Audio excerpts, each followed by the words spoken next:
It's 7 o'clock. Good evening, folks. Welcome to the final town hall meeting on the topic of the City of Guelph's ward boundary review.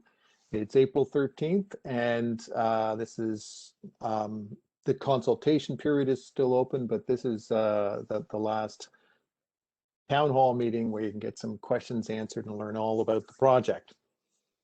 This is, like I mentioned, the ward boundary review. That's the second part of a much larger process that included a council composition review last summer and fall. The agenda for this evening is pretty straightforward. I'm doing the overview now. We'll have some official welcomes.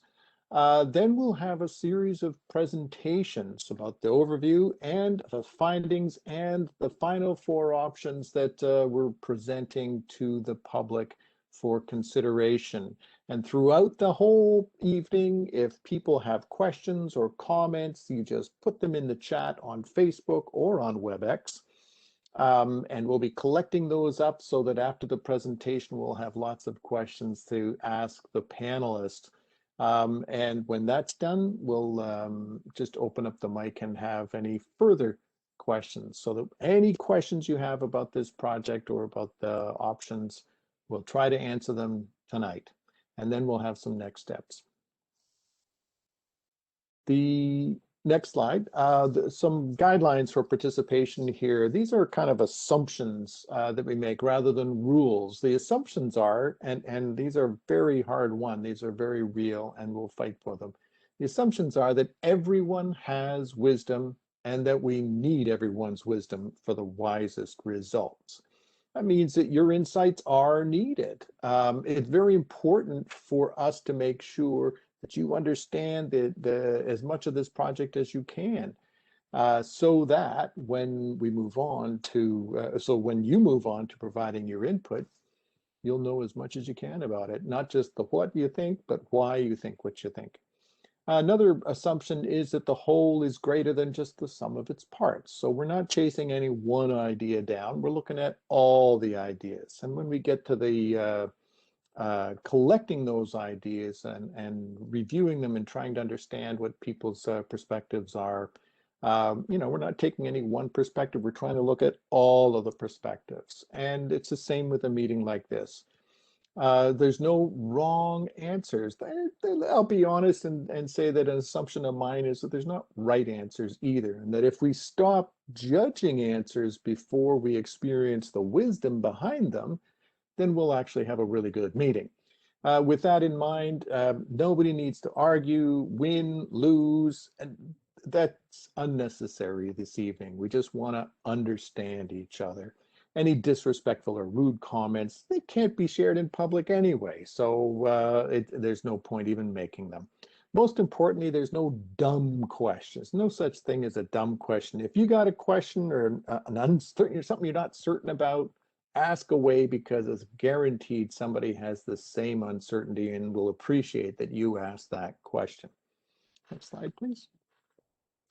The purpose of this whole event, really, including this evening, is to make sure that everybody understands what they can understand about this project and about the recommendations, so that you can provide deep and meaningful advice to the consulting team that you'll be introduced to in a minute. And the consulting team needs to understand your insights and your wisdom in order to develop recommendations that we can put forward to council. And council needs those recommendations and your wisdom, and understand your wisdom behind it, so that they can feel confident making their decision later on, probably in June. And we'll get to the details of the timeline in a minute too. Next. So the process for this evening beyond the agenda is there's presentations, ask your questions, type them please in the Facebook thread if you're watching on Facebook, or if you're in WebEx, there's a chat function. You just push the chat function, a box opens up and you can type in there. So if you type your question down, then we've captured it, right, in your own words, and we can include it in documentation. Anyways, Then we can collect them up and then answer them after the presentations. Any questions that we can't answer and we got to go ask somebody else, we'll do that too, because all the questions and answers will be posted on a website hosted by the city, and that section of the website says questions and answers. So go there and you'll see a ton of questions that other people have asked and the answers that have been given. The location for all of the sharing, and I'm going to keep repeating this over and over again because it's so important. You have to go to a place called online called haveyoursay.guelph.ca, and once you get there, you'll see a symbol like the one that's on the screen right now, that blue outline of a figure that's carved up into a map. That's the council composition part of the Have Your Say website. So just click on that icon and you'll go to a special part of the website, okay? So make sure that your questions are captured. Log into WebEx, like I mentioned before. Follow it on facebook.com, the City of Guelph's Facebook page, and there's comments there that you can leave. You can watch this show being live streamed at guelph.ca/live, but you can't contribute anything there. You can only watch it passively. However, I think on the next slide, we'll tell you what the solution to that might be. Nope, it'll be on the next one. But there is actually the possibility of phoning in as well. We'll get to that. The most important, yeah, here we are. You can phone, you can email, you can even write a letter if you want. So if you're just following along and feeling a little bit frustrated that you can't express yourself, we'll provide those details as well. Can we back up one slide again, please? Thank you. The most important thing is at your leisure, you could do this 24 hours a day, 7 days a week at your convenience. Go to this haveyoursay.guelph.ca/council-composition website, because everything you need is there. There's background papers, all the research that went into it. Anything that we discover is there. Detailed summaries of the proposals that you're going to get introduced to tonight will be there. There's even some video there that you can watch. There's a mapping tool where you can go and stick pins right in the map and leave your comments on those pins, because you might have a very specific suggestion that that would really help just tweak things a little bit. That's a good place to put it. There's also on that site a mapping tool that you can kind of play with. We've created it. It's almost like we take the different options we're going to go explain this evening, and you can put them like layers, like transparent layers, one on top of the other. You can turn them on and off and see how they compare one to another right on the map, okay? But the most important thing to do is go to that website and complete the survey to tell us what you think about the 4 options that we're going to be presenting to you this evening. Okay, next slide. Remember that if you have any trouble with the website or you'd like somebody else to do it for you, like you can actually ask the clerk's staff here, you can phone in, talk with them, and they will complete the survey for you, okay? Or you can send an email if people are comfortable with email to clerks@guelph.ca. Pretty straightforward. City Hall still takes mail, so you can send a letter there, but you'd have to get ahead of things because the consultation period is open until April 20th. That's not very far away. And there's still a couple of dedicated phone times still available, April 15th and April 19th. The phone number is the same here.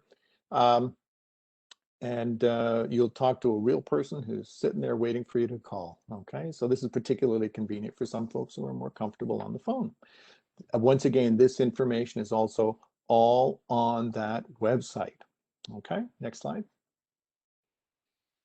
So let me introduce you to the consulting team here. The review itself is being conducted by a consulting team, and we're bringing the results to the city for their consideration. So the consulting team is Watson and Associates, economists, in association with ICA Associates and Dr. David Siegel and Dr. Robert Williams. The 2 of them are on the panel this evening. You'll be hearing from them in a moment.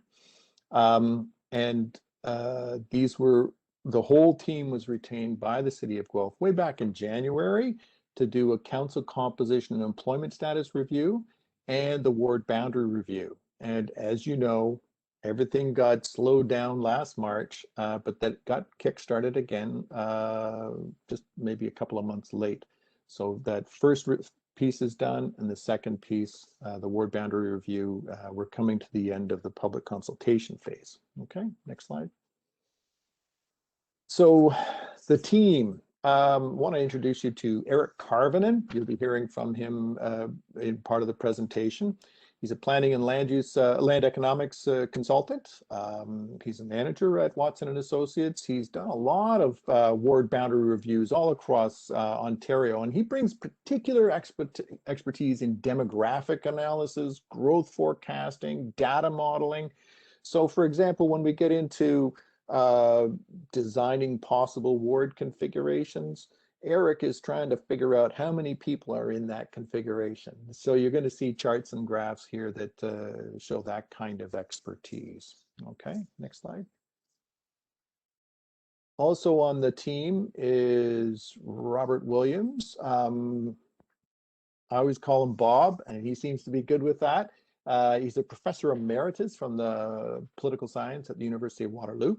He's been an independent consultant, though, on municipal affairs and governance since 2008, and has collaborated with Watson on a lot of ward boundary reviews and several council composition studies as well. The next person we're going to be hearing from is Dr. David Siegel. Also, forgive me, but I tend to call him Dave. He's also a professor, a retired professor of political science, this time from Brock University, bringing tons of experience from that. And he's founding director of the Niagara Community Observatory. But he's also an author and co-editor of 8 books and numerous articles on academic and professional journals, all on municipal governments and administration consulting. So we have tremendous experience here on municipal governance and administration that's behind what we're coming up with today. Next slide is me. I'm John Miller. I'm a facilitator by nature and by trade.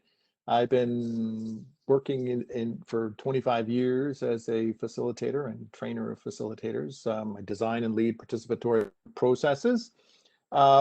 And both the public sector, private sector, nonprofit sector, Indigenous communities all over Canada, not too much internationally. I too have a degree in political science and have collaborated with Watson and Associates on some of the larger public projects that require more extensive public engagement. Okay. And finally, I'd like to introduce you to Dylan Mcmahon. He's the acting general manager at the city clerk's office. He's going to, here he is.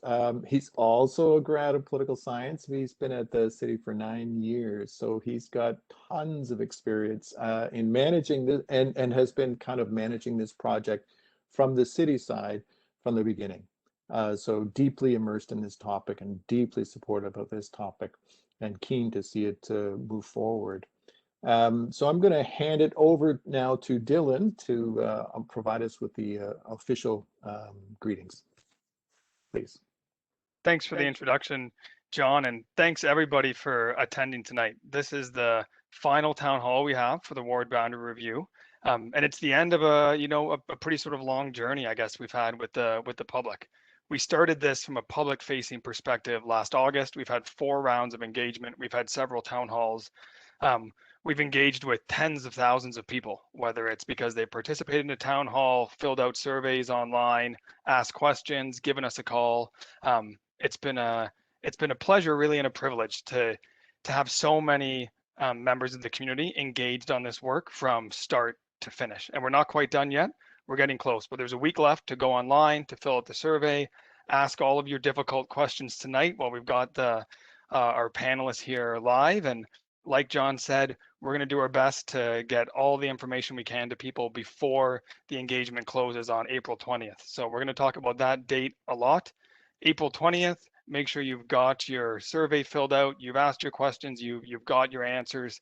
That's going to be the last chance before this work appears before City Council in June of this year. So thank you so much to everybody attending. Before we get started, I'll just read Guelph's Territorial Acknowledgement. As we gather, we are reminded that Guelph is situated on treaty land that is steeped in rich Indigenous history and home to many First Nations, Inuit, and Métis people today. As a city, we have a responsibility for the stewardship of the land on which we live and work. Today, we acknowledge the Mississaugas of the Credit First Nation, of the Anishinaabe peoples on whose traditional territory we are meeting. Finally, I'll just bring greetings from Mayor Guthrie and City Council. We were actually asked at the last town hall who directed this work, how did it happen? And it's City Council who's directed this work to be done. It's City Council who had the foresight and the wisdom to know that the ward boundaries as they currently stand right now are problematic from a variety of reasons. And you're going to hear about that from the consulting team today, but it's City Council that's directed us to do this work. They're the reason we're here talking about these composition models, and we know they've got a difficult decision ahead of them in June. And to that end, I will pass things over to Dr. Williams to get us started. Thank you, Dylan. I'm going to begin with a quick discussion of a ward boundary review. What is a ward boundary review? This is the second part of this larger study. It is in some ways self-contained because it's examining the particular territories that are going to be used to elect members of Guelph City Council. So the objective of a ward boundary review is to start with the existing wards, to evaluate the suitability of those existing wards in terms of some guiding principles that have been set out for this review, and we'll talk about those in a moment. But the guiding principles are what we use to determine whether the existing wards have strengths, where there might be weaknesses, and in a sense to help us more precisely work out what needs to be fixed, if anything. Secondly, a ward boundary review is about developing alternative designs for that existing ward system, and they also need to be consistent with the principles that I've just referred to. And the principles are there to reflect the present distribution of the population and the neighborhoods within Guelph. And we'll see that those are two, in a sense, separate kinds of indicators. Where are the people? Where do they live? And those are part of what the alternatives are going to consider. It's also important to notice that ward boundary reviews are not mandatory activities in Ontario. These are not things that happen on a routine basis on a predetermined schedule.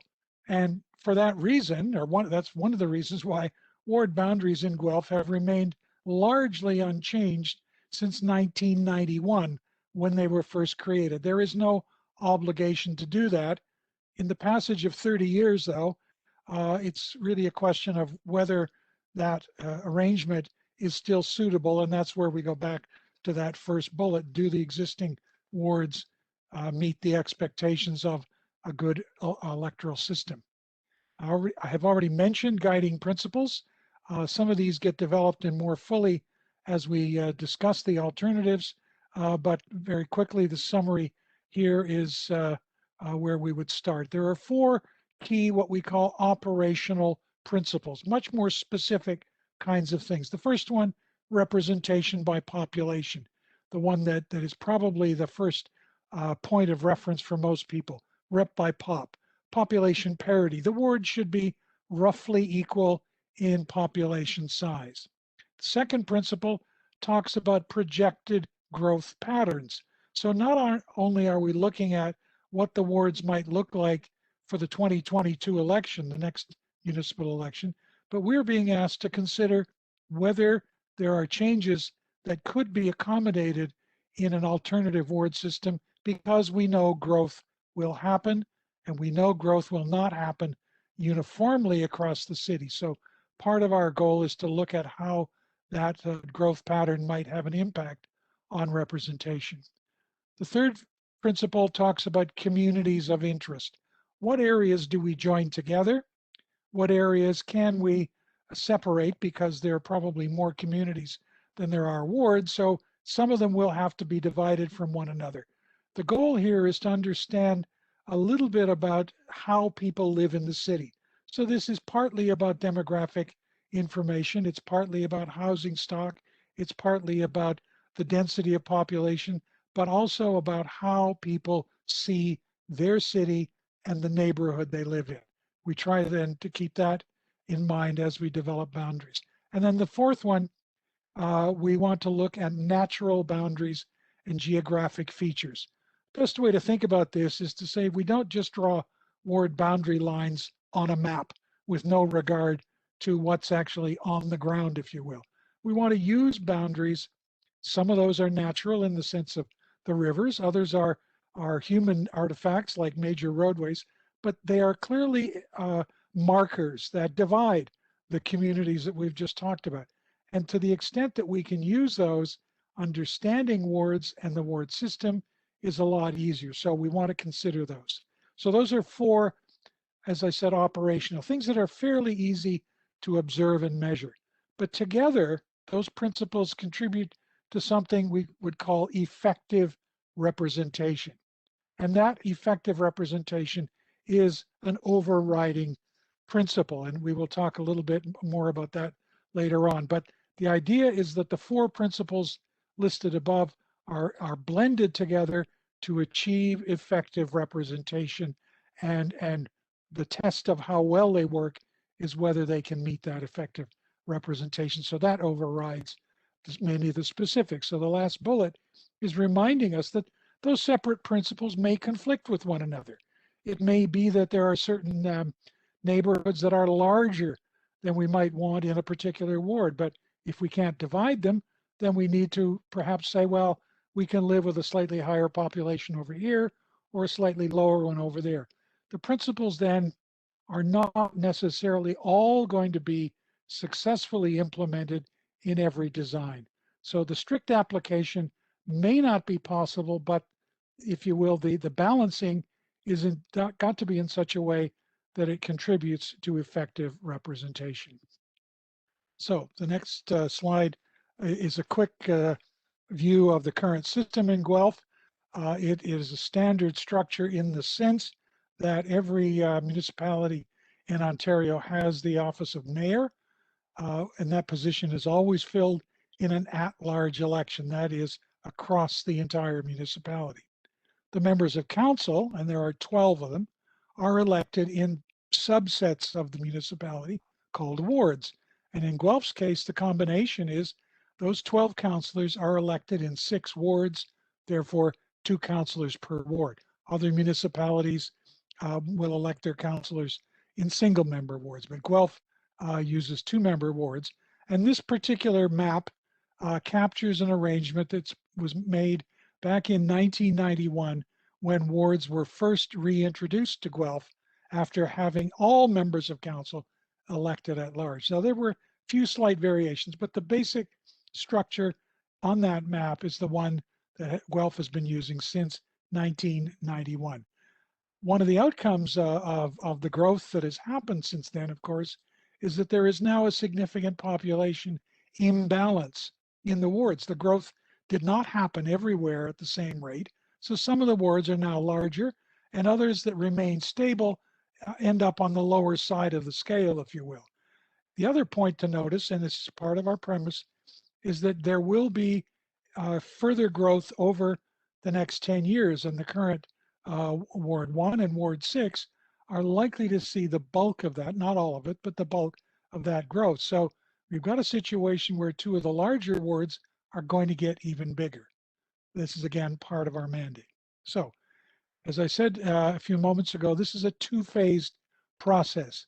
The first phase culminated in a presentation, or a report rather, and a decision made by Council in November. And the next slide summarizes Council's direction to us in this ward boundary review. And that is what we're going to see. Our direction was to conduct a ward boundary review with additional rounds of public engagement. In other words, we wouldn't just go away and do this in isolation. Public engagement, and the review will include scenarios that will allow for the election of 8, 10, or 12 councillors. So you're at 12. Council said, show us some ways of electing a different number. Also show us ways of electing different numbers of councillors. The obvious one is one member per ward as opposed to 2.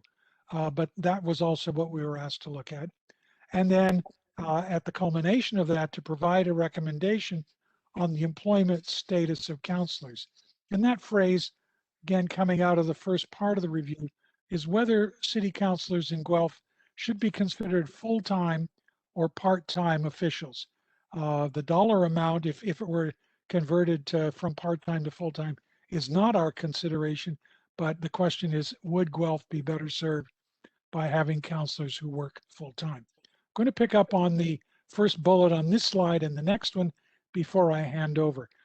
We were asked then to conduct public engagement, and we decided very early on that we were going to do this in 3 rounds.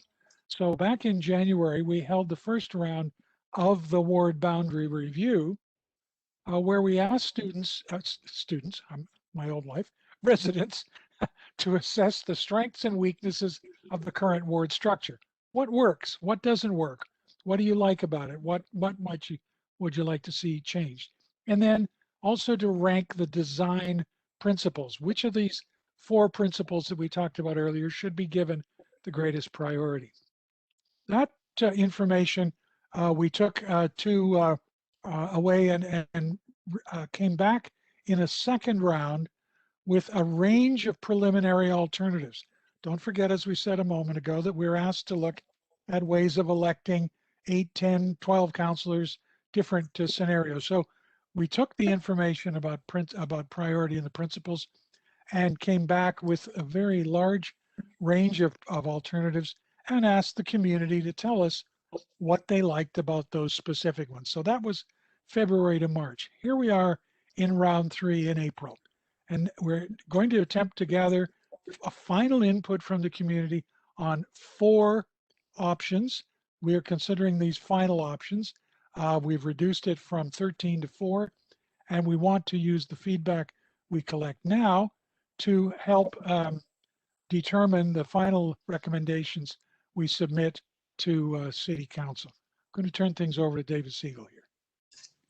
Yeah, thanks, Bob. I mean, I'm going to consider here how we go from a relatively large number of options to a more manageable number, which we're going to be using in this round 3.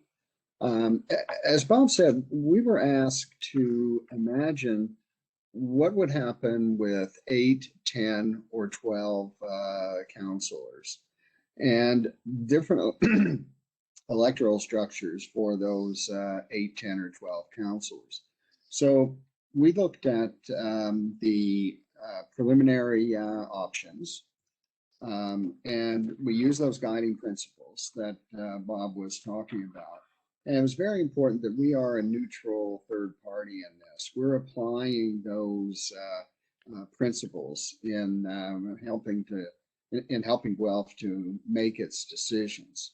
Now, you'll see on the next slide there that when we looked at what we were asked to do in terms of 8, 10, or 12 councillor options, that we ended up with 13 different options. So we had said, well, you could have four wards, and there were 2 options for that. We had 2 options for most of these for the 6 wards.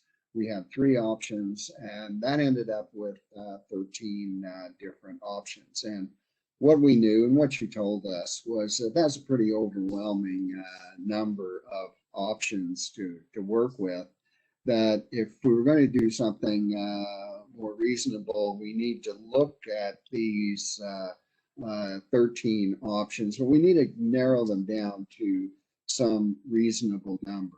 So what we did, as you'll see in the next slide here, what we did was we arrived at 4 options for further consideration. One option was a 5-ward consideration We had 2 options for 6 wards and 1 option for 8 wards. Now, we used the survey instruments that we were using in our survey document that John Miller has designed and presented for us. So I'm going to turn this over to John right now. He's going to talk to us about how we went from 13 to 4. All right. Thank you, David. I just want to take this chance to remind people to, if you got a question or a comment, you put it in the chat box right away as soon as it pops into your head. Don't wait until later. We'll collect it. We won't lose it. Thank you. So in the survey, because there were so many options to sift through, we had kind of layering of questions to help people think it through.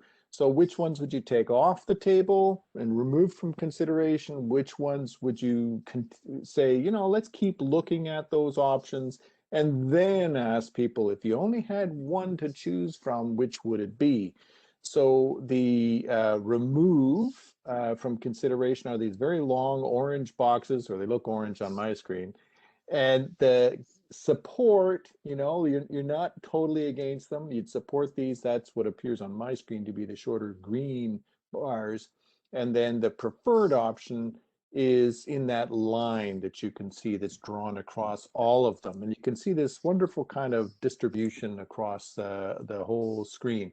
Across the bottom, you've got each of the options from 4A on the left to 12B on the right. Okay, so that's what's on the screen. And people were given a chance to comment on why as well. But this information itself is what proved to be really interesting. For example, 6A, B, and C, right in the middle of the chart, they had more support than remove. Okay, so their green bars are longer than their orange bars, and they were all kind of even, right? But then when it came time to say, just pick one, people clearly preferred option 6A and 6B, and 6C, boink, dropped right down low. That was really fascinating for us to see that. But also interesting was that that 5B had more support than remove. You know, I think people were scratching their heads over this thing. This is interesting. Also interesting to note is that when push came to shove and people said pick one, there's still a fair bit of support left for the 8-word option called 8A. And you can see that the line of preferred option pops up on both ends, right? So let's say for A, there's a reasonable amount of support for, or preference for A, but a huge amount of remove it. You know, the very long orange bar said a lot of people really don't want to consider that option, okay? So the 4A did not get pulled forward, even though there were a fair number of people who said it's their preferred option, because a lot of people hated it, right? So this led us to sift into the center of it. So we've got one of the 5-word options, you know, had a fair bit of support. 2 of the 6-word options had a lot of support. And one of the 8-word options had a reasonable amount of support as well, a surprising amount of support. So that really, that kind of input helped us to start to focus in on just a few of these options, that plus the expertise on the panel here. There's one little piece of data that doesn't show up here, and that is the split. When you add it all up, you see those green lines are fairly evenly distributed. So the number of people who were supportive of a 12-word option, of which there are many, that was 50%.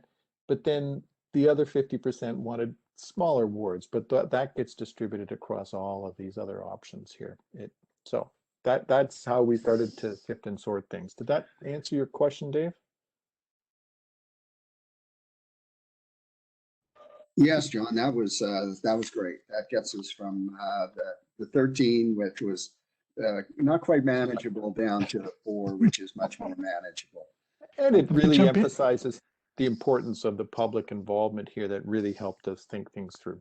Go ahead. Yeah, if I could jump in very quickly, Dave, Yeah, what this is showing us is that residents of Guelph were not interested in the more extreme modifications. They weren't interested, with some exceptions, to go to 12 single member wards. We saw some maps with that. They saw the way the neighborhoods were aligned, and there was not a lot of interest in going to that extreme. And at the other side, going down to 4 wards with their own characteristics, dividing the city into 4 parts, and then having, in some cases, as many as 3 councillors per ward. People basically said, I don't really think that's going to improve governance in Guelph, and we therefore gradually come toward those ones in the center, which are some cases changes, but not as dramatic as might have been there. The reason there were 13, as David pointed out, is that was what council, they didn't ask us to do 13, but they asked us to look at certain scenarios, and 13 is what we ended up with. We knew that was not a reasonable lineup to ask the community to pass judgment on. Back to you, Dave. So now we want to talk about the 4 options that we settled on at this level, and talk about the pros and cons of these options. So you can think of, you as residents of the city of Guelph, can think about which one of these fits your needs better. All of the options are viable, but we need to figure out which ones make the most sense for the city of Guelph. So the next slide talks about the 5-ward model. And the 5-ward model should be particularly of interest to people who might want to have a smaller council, because a 5-ward model would mean that there would be 10 councillors. And one thing that we heard in an earlier survey, an earlier engagement activity, was that some people did want to have a smaller council. Now, some didn't. Some wanted to keep the same size council. But for people who wanted to have a smaller council, you might want to have a look at the 5-ward option, because that will give you a 10-member council, which is slightly smaller than the current 12-member council.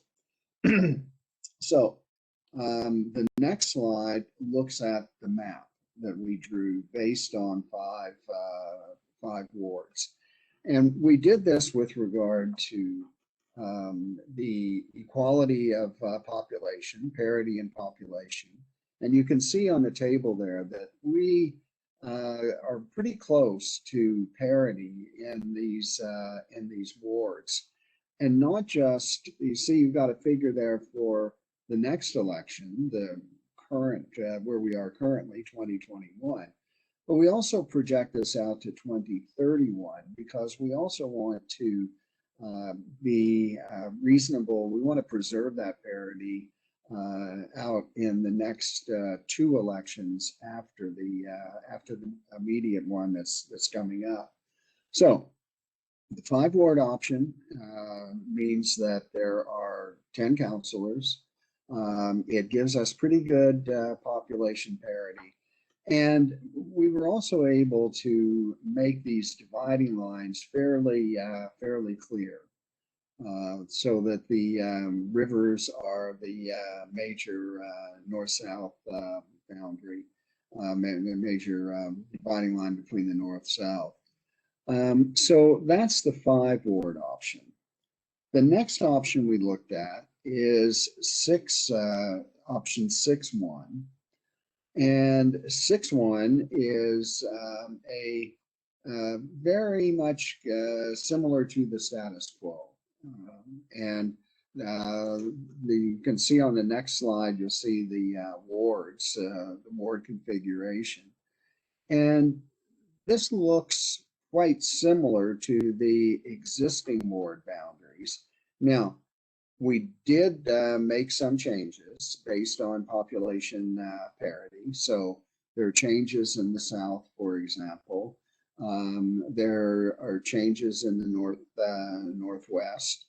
And we also used we were able to use some of the natural boundaries, such as the Hamlin Expressway.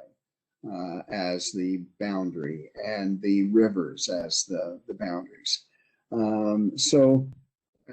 This is a pretty good model in terms of population parity and in terms of the other principles that Bob talked about of maintaining communities of interest.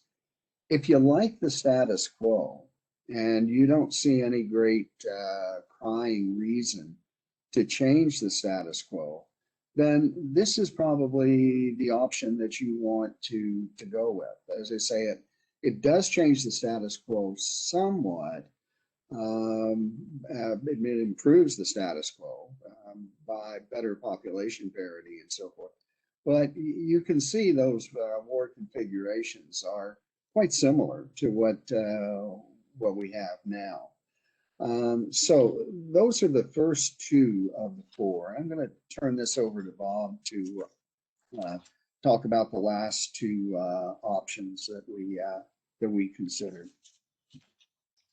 Thanks, Dave. Option 6.2 is one of the two, and I'm not sure. Is this changed over on your screen, everyone? Mine is still messed up. There we go. 6.2. There we are. Okay, thank you. It was one of the two final options presented under the 6-ward model. This again continues to elect 12 councillors, 2 per ward. So it's not a significant change in the composition and the structure of council, but it realigns the 6 wards in a way that can use some of those other natural barriers or boundaries or markers, if you want.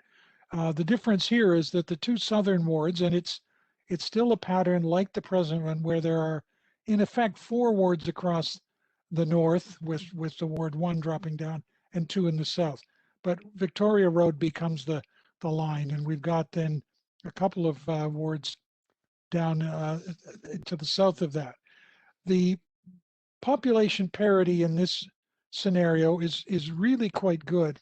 All things considered, only one of them, in Ward 5, is very near the top of the variation that we would find acceptable. And as the population grows, in fact, all of them stay, all of the northern ones stay within that range. And only the area in the south, which of course is the major growth focus, with Clare Maltby expected to come on stream in that period, moves across the line by a small amount. But those wards across the north tend to be the ones where there's a little less growth and are a little more stable. So that is, again, a version that preserves the present structure. The final one, an 8-ward model, is one that offers 2 kinds of changes. It would be basically a reduction in the size of council by 1/3, from 12 to 8, and assumes a single member system. So again, that would be a change in the way Guelph is governed, but it is an approach that had a certain amount of traction, if you will, among those people who commented on it. So this is an option then for those who believe council could operate just as well with 8 as 12 members. So it's based on one of the preliminary options that we've looked at. So it's not a brand new idea, a few minor changes in here, but it is, as I said, different in terms of that perspective. And using natural boundaries in the north, but has to move away from the more obvious lines in a couple of respects. That central Ward 3 perhaps looks a little bit less clean cut than others, but fits in very well with the population distribution. So it is a good balance. This would be a scenario, again, it's a list of things: smaller council, single member, and good population parity today, as opposed to the wards that are already there. By 2031, the growth in the 2 major sectors, Guelph Innovation District and Clare Maltby, throw that off a little bit. But of course, the other point is these are not boundaries that are expected to stay in place for 30 years. So if there is an adjustment, or sorry, an imbalance that emerges, there would be a reason to step back and review that and come to some other conclusion, perhaps going back to a larger council. Now, again, we know that even looking at 4, there's a lot of things to take in, and we've jumped back and forth a little bit about what to look for, size, number of counselors, and whatever. So I'm going to ask Eric Carvenen to finish off this part of the discussion by providing an overview of the options through these summary tables. Eric? Thanks. Thank you, Bob. So this slide here provides a summary table of the 4 options that Bob and Dave just spoke to, and essentially provides a summary of the key attributes of each option with respect to the number of wards, their relative size compared to the status quo, the number of councillors per ward, the total council size in each option, as well as the net degree of change from the status quo. So as Bob and Dave mentioned, 6-1 and 6-2 continue to use the same 6-ward model as the status quo and include 6 wards each with the same council composition and number of councillors per ward, remaining at 2, and a total council size of 12. And 6-1 really representing, the least amount of change from the status quo, albeit a much significant improvement with respect to population parity and overall in terms of meeting the guiding principles. 6-2, similarly, very much similar in terms of the ward model of the status quo, but again, with more changes from the status quo with respect to the boundaries that are used for the proposed wards. In comparison, option 5-1 represents a moderate degree of change from the status quo, represented by a smaller council size of 10, continues to elect 2 councillors per ward, but ultimately with a smaller council size, the number of total wards is reduced to 5 from 6.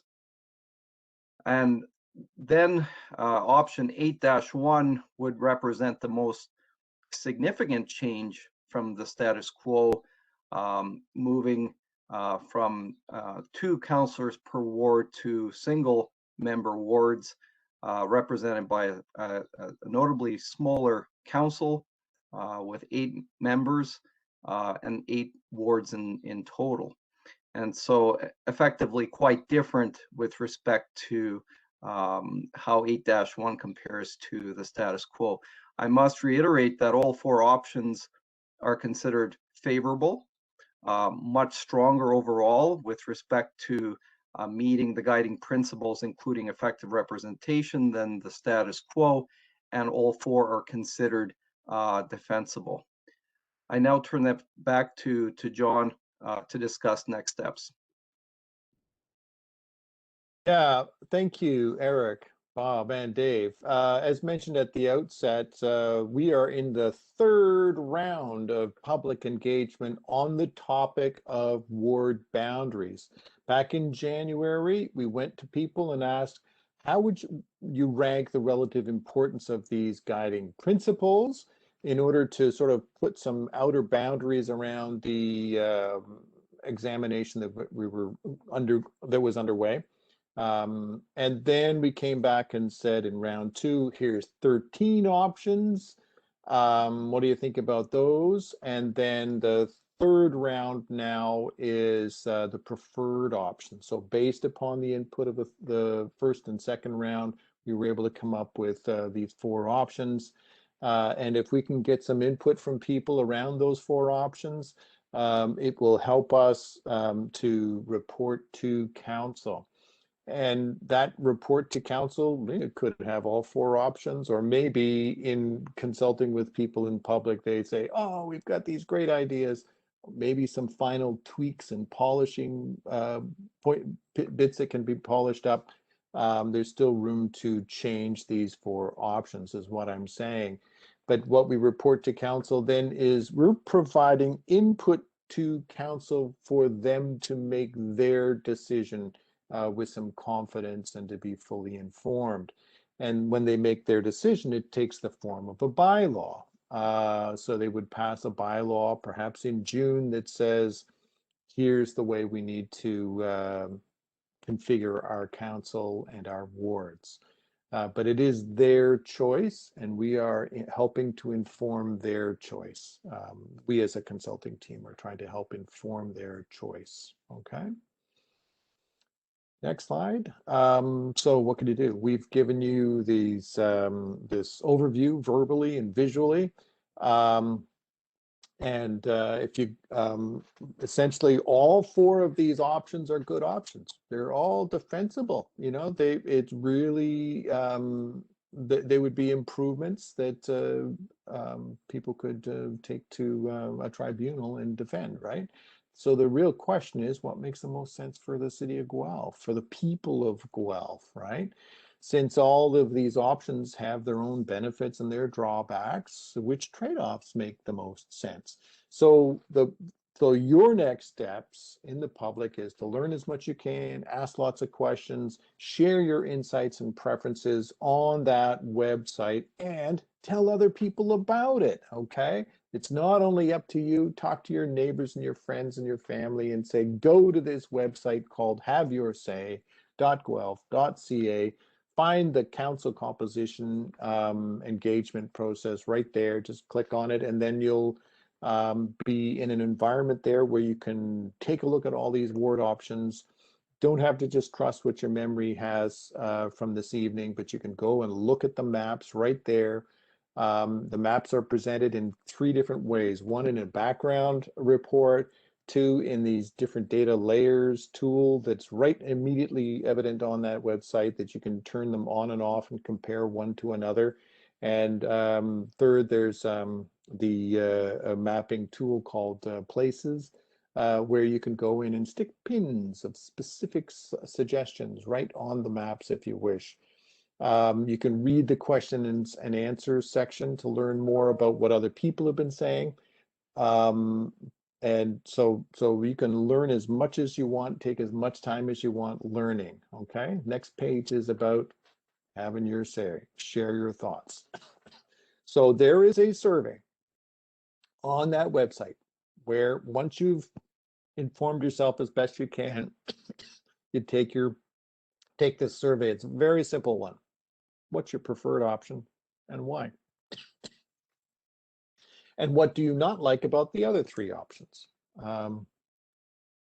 So you're going to be weighing up the relative importance of the size of council. Do I want it to be 12 or 10 or 8 or what? Do I like the idea of 2 councillors from each ward, or do I prefer 1 councillor per ward? And what do I like and dislike about the specific ward boundaries themselves? Okay, so that's the kind of thing that you would offer to say. Next slide.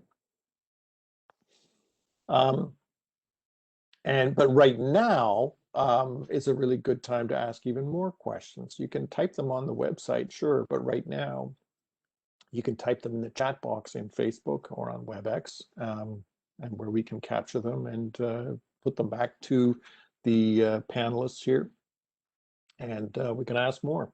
Plus, you can call during office hours, and you can talk about it with friends and family and neighbors. Okay, next slide.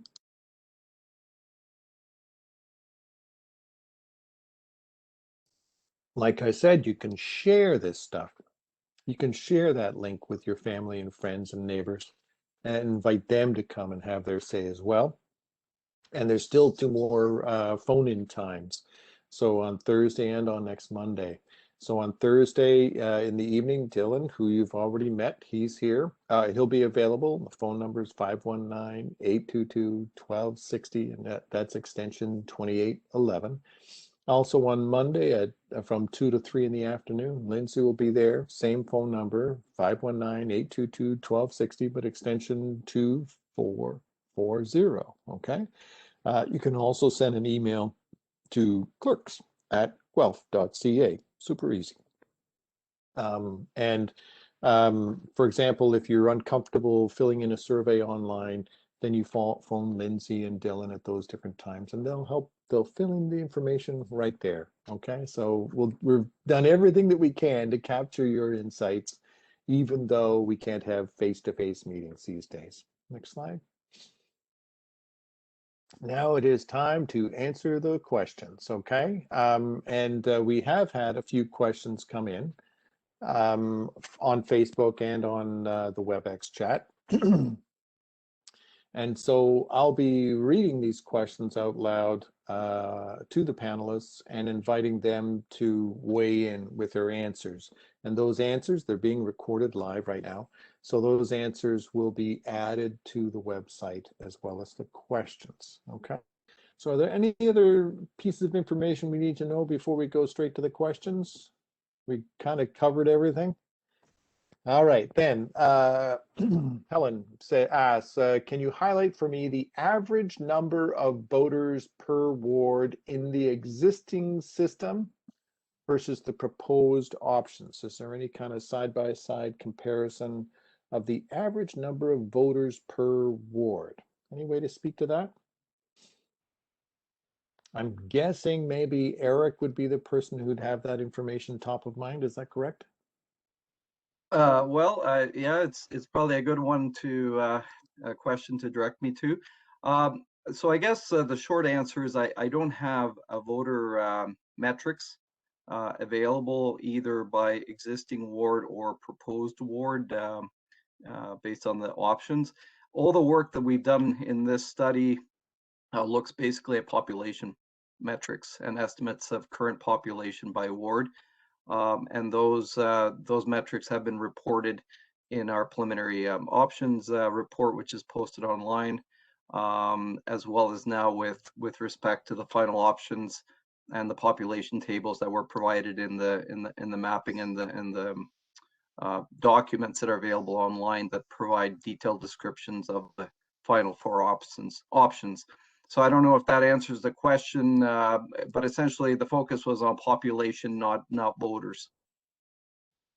Can I add a couple of things there, if I may? In terms of the question, there's no single place where those are side by side either. So you'd have to go back through the report. There is information on the current structure. There are other tables with the proposed options. So it would have to be a comparison from perhaps one page to another. So it's not a handy kind of simple look. It's not there at a glance. It is there. It just need to dig around. But let me also reinforce what Eric has just said.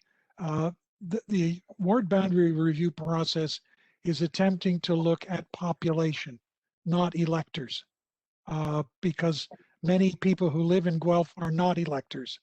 Many of them are not old enough to be electors, yet services that are provided by the city affect them.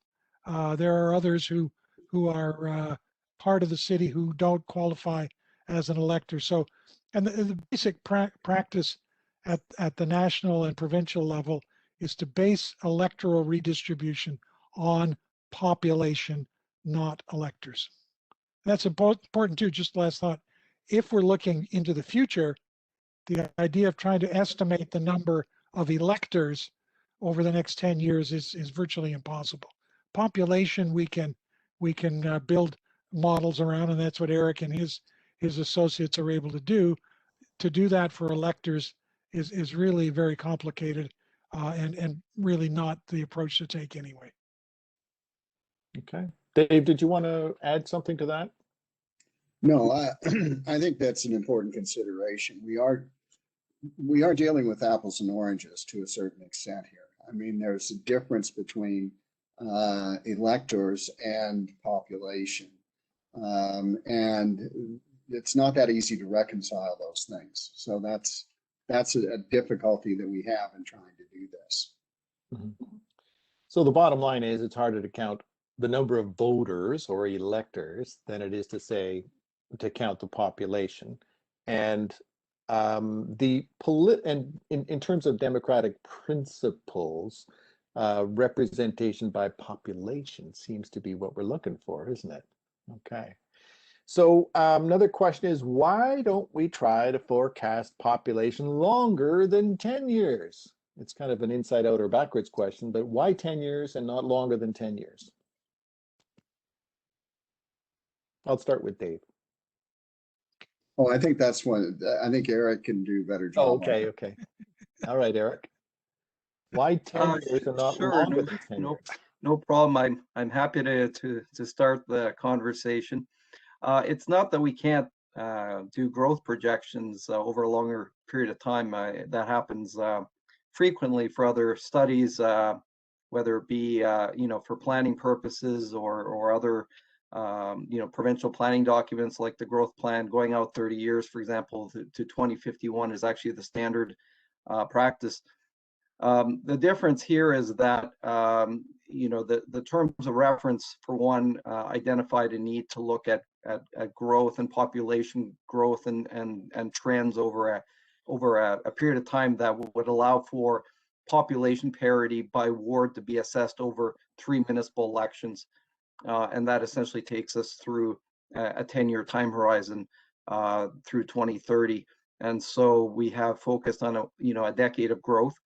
The other aspect as well in growth forecasting is that it's one thing to do growth projections for a municipal-wide area over a 20 or 30-year time period, but it becomes much more challenging to do more granular growth projection work over that same time period. And so, in recognizing the need for us to understand growth at a very granular level for the purposes of a ward boundary review, it would be very challenging to do that level of work if we were going out beyond 10 years. And so it is a very reasonable time frame, balancing the requirements of the terms of reference for a study of this nature, and also being able to provide population growth projections that we can have confidence in at that level of geography.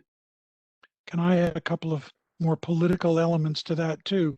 One of the points that I've often made in these discussions is that wards have a limited shelf life. In other words, they're tailored to the community on a certain date, but the community changes. And in some cases at very minor levels, if you will, smaller parts of the city. So the idea that you create a ward system and leave it on the shelf for 30 years, where have I heard that, is probably not the right strategy if you're going to keep your wards in sync with where your community is. Let's remember that at the federal level, electoral boundaries are reviewed every 10 years. It's linked to the census. It's all the way back in the original British North America Act of 1867. Seats in the House of Commons will be allocated after every census, every 10 years. This is an analogous kind of period, but it's also saying you need to stay on top of this. Because there's nothing mandatory, of course, they can stay on the shelf long past their due date.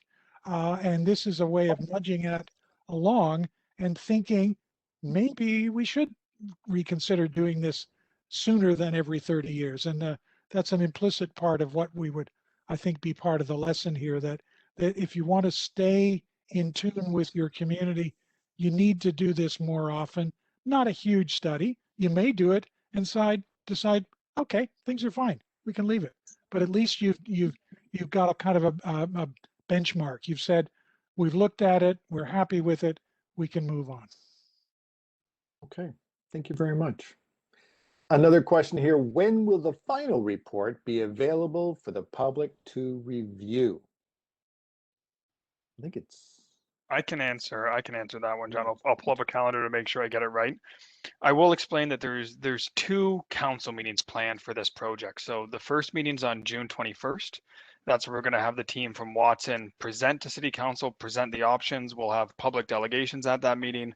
There'll be an opportunity for councillors to ask questions of the consulting team, to ask questions of staff, but we won't be making a decision that night. So it's about information sharing, it's about information gathering, questions of clarity. And then we'll come back that Wednesday, June 23rd, to actually have debate and discussion and ultimately have City Council make a decision on this particular item. So the publication, as far as when will those reports become available to the public, that is June the 10th. Thursday, June 10th in the afternoon, the final reports will be made public in advance of the presentation on the 21st and a final council decision on the 23rd. Okay, thank you. And that final report will be available on the same website as well, right? The Have Your Say website. That's right. Another question is this review independent, or are staff directing the work? Well, Short answer is no, staff is not directing the work. There were terms of reference set out in a request for proposals. We submitted the proposal. We were selected to do it. We work with staff to organize things of the sort Dylan just talked about. When do you have to do things? When are you going to hold meetings? Who's going to get the information out? But the content of this review is not directed by staff. It is an independent process vested in the team that is here on the call. And the content of what has been presented to council and the content of what will be presented to council is entirely determined by the consultant team. I think, I don't know that anyone would want to add anything more to that. Good. Okay, thank you. Then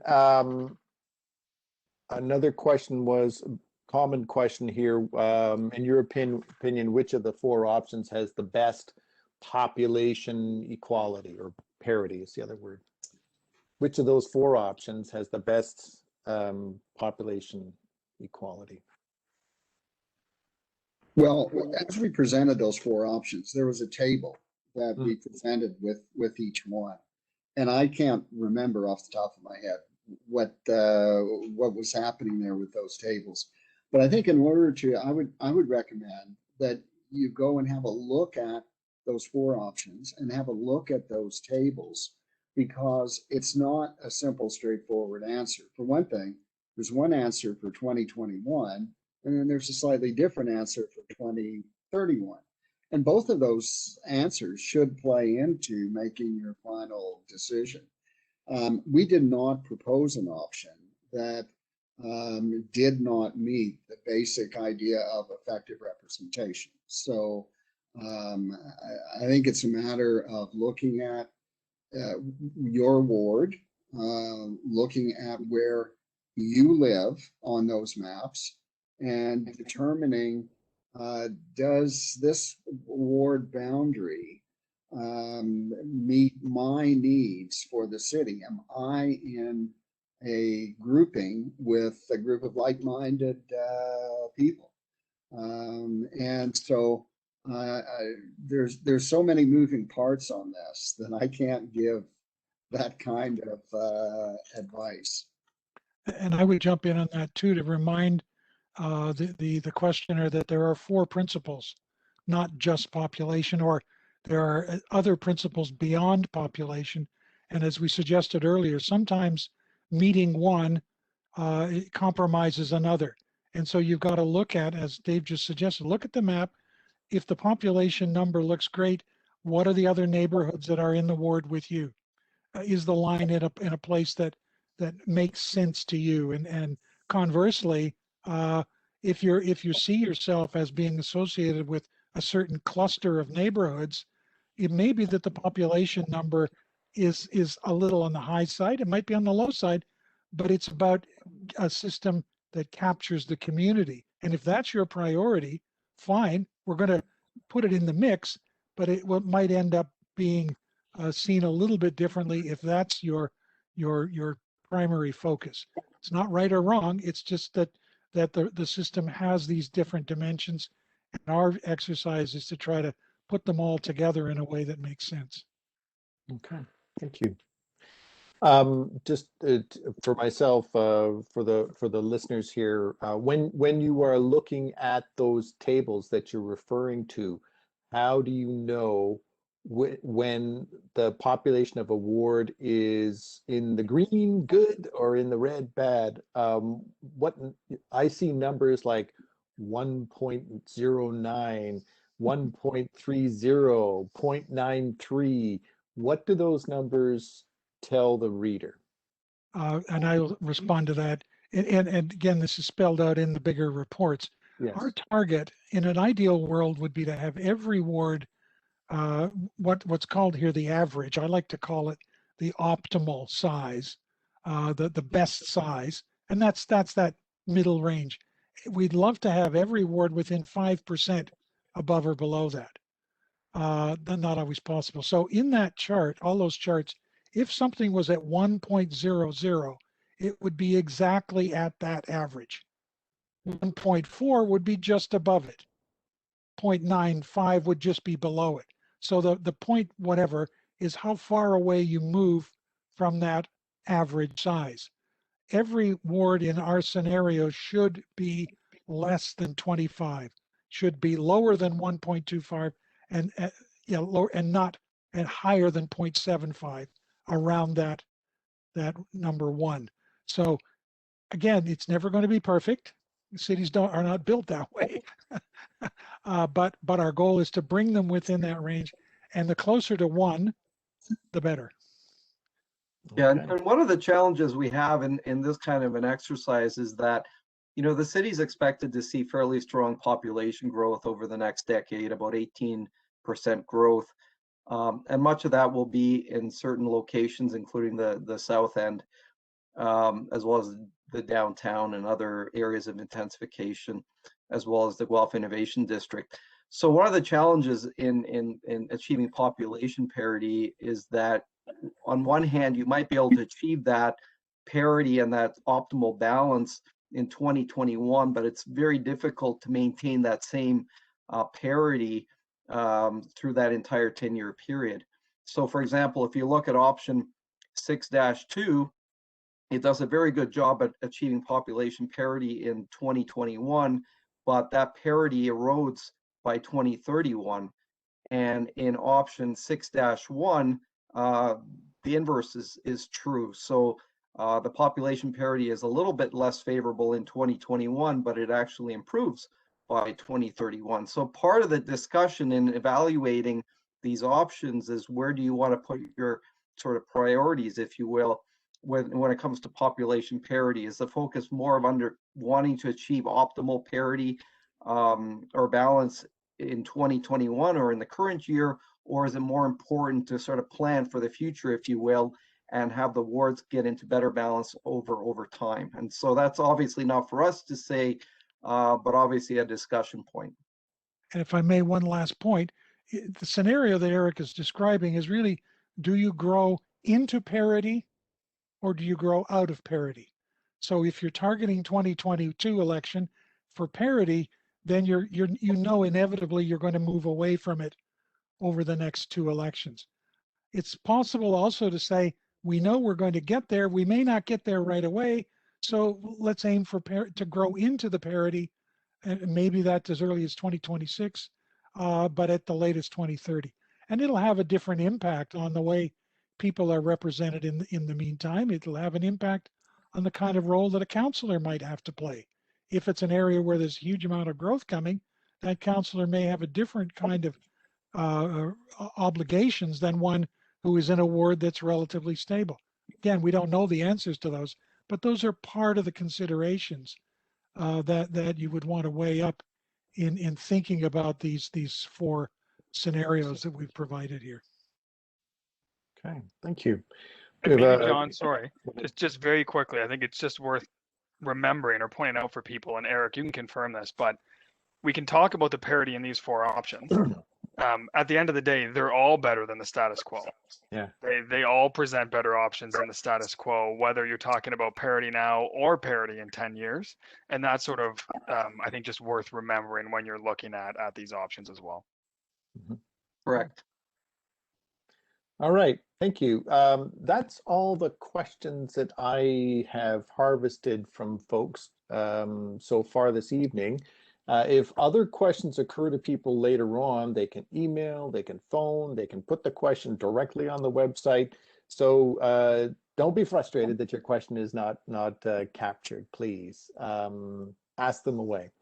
But at this moment, I mean, we're scheduled to go until 8:30. We've got 15 minutes left. And I just want to give the people who've been listening patiently within WebEx the opportunity, if they want to just verbally rather than type, if they want to verbally ask questions, the few people that are in here. And I'm not sure if we can unmute them all and just invite them to comment, but one of the best ways to handle this is if you're in the WebEx call, there is a raise hand option, and that depends on what kind of device you're looking at it from, but there is a raise hand option that should be under the participant list. There's a little symbol that looks like a hand. You just click on that and boink, we'll know that you want to ask a question or share a comment or just be part of the conversation. And certainly, if folks are having trouble finding the little raise hand button and do want to speak, put in the chat that you want to talk, and we can unmute you that way too. But while we're waiting to see if anybody does have a verbal question, I'll just flag again for people the April 20th deadline. That's the day, next Tuesday. So haveyourSay.guelph.ca. Go to the website. This is the last round of engagement. This is the last town hall. So absolutely take this time to ask questions, fill out the survey, but that April 20th day is important. That's the last day that you as a resident of Guelph can impact the work that the folks on this screen are going to be doing. Of course, there'll be opportunities to delegate to council and some other engagement opportunities after this, but at the end of the day, these are the folks who are going to be making the recommendations, and we've got to get all of your insight to them by April 20th. Okay, thank you. I don't see any hands up. I don't see any people unmuting themselves or typing into the chat. I had to turn off Facebook because there's a lag time. I haven't been looking in there. So other people have been watching it and cutting, pasting comments and questions. And I'm not seeing any additional traffic. So sort of going once, going twice. We're coming to the end of our time together. I just want to reiterate what Dylan said.